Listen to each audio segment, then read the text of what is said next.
എടി മരമാക്രി, എഴുന്നേറ്റ ഉടനെ ചായ കുടിച്ച് വയറ്റ് തീയിടാതെ എന്നെ കുടിക്കടി. വെയിൽ വരുന്നതിന് മുമ്പേ നിന്റെ ബ്ലഡ് വോളിയം കൂട്ടി വെച്ചില്ലെങ്കിൽ ഉച്ചയാകുമ്പോ നീ വാടിയ പയർ പോലെ ഇരിക്കും. എടി കാട്ടുകോഴി മാ, എന്നെ ഇട്ട് വെയിലത്തിറങ്ങല്ലേ. സൂര്യന്റെ ചൂട് മുഴുവൻ വലിച്ചെടുത്ത് നിന്നെ ഞാൻ തന്തൂരിയാക്കും. വെളുത്ത കോട്ടൺ തുണി ഇട്ട ആ വെളിച്ചം തട്ടിത്തെറിച്ചു പോയിക്കോളും.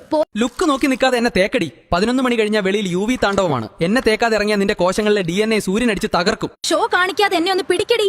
വെയിൽ നേരിട്ട് തലയിലടിച്ചാൽ നിന്റെ തലച്ചോറിലെ AC അടിച്ചു പോകും. പിന്നെ നിന്റെ ബോഡി ടെമ്പറേച്ചർ കൺട്രോൾ ചെയ്യാൻ ആർക്കും പറ്റില്ല. തല കറങ്ങി തെരുവിലല്ലേ. ഈ ചൂടത്ത് എന്നെ അകത്താക്കി നിന്റെ ശരീരത്തെ കൂടുതൽ കഷ്ടപ്പെടുത്തല്ലേ. എന്നെ ദഹിപ്പിക്കാൻ നിന്റെ ശരീരം ഒരുപാട് ചൂടുണ്ടാക്കും. പോയി വല്ല കഞ്ഞിയോ പഴങ്ങളോ കഴിച്ച് അകത്തുള്ള തീയൊന്ന് അണക്കിയോ. ഈ ചൂടിൽ ഞങ്ങളിട്ട് സ്റ്റൈല് കാണിക്കല്ലേ.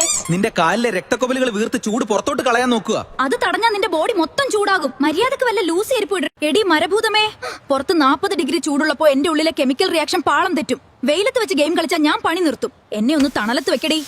എടി കരിങ്കാലി, എന്നെ കണ്ടോ? കടും മഞ്ഞ. ഇതിനർത്ഥം നീ കുടിച്ച വെള്ളം ഒന്നിനും തികഞ്ഞില്ല എന്നാണ്. നിന്റെ കിഡ്നി വെള്ളമില്ലാതെ കരയാണ്. ഞാൻ കറങ്ങുന്ന കണ്ട് സോഫയിൽ ഇരിക്കണ്ട. ഈ തീക്കാറ്റ് ഞാൻ നിന്റെ മേത്തോട്ട് അടിച്ചു തന്നാൽ നിന്റെ വിയർപ്പ് വേഗം പറ്റി നീ കൂടുതൽ തളരും. വല്ലപ്പോഴും ദേഹത്ത് വെള്ളം നനയ്ക്കടിയേ. ഈ പറയുന്ന കാര്യങ്ങൾ ഓർത്തു വെച്ചോ. ധാരാളം വെള്ളം കുടിക്കുക. ദാഹം തോന്നിയില്ലെങ്കിലും ഇടയ്ക്കിടെ വെള്ളം കുടിക്കണം. ഉച്ചയ്ക്ക് 11 മണി മുതൽ 3 മണി വരെ നേരിട്ട് വെയിലേൽക്കുന്നത് ഒഴിവാക്കുക. ഇളം നിറത്തിലുള്ളതും അയഞ്ഞതുമായ കോട്ടൺ വസ്ത്രങ്ങൾ ധരിക്കുക. പുറത്തിറങ്ങുമ്പോൾ കുട, തൊപ്പി, സൺഗ്ലാസ് എന്നിവ ഉപയോഗിക്കുക. പെട്ടെന്ന് ദഹിക്കുന്ന ഭക്ഷണ സാധനങ്ങൾ കഴിക്കുക. കഠിനമായ തലവേദന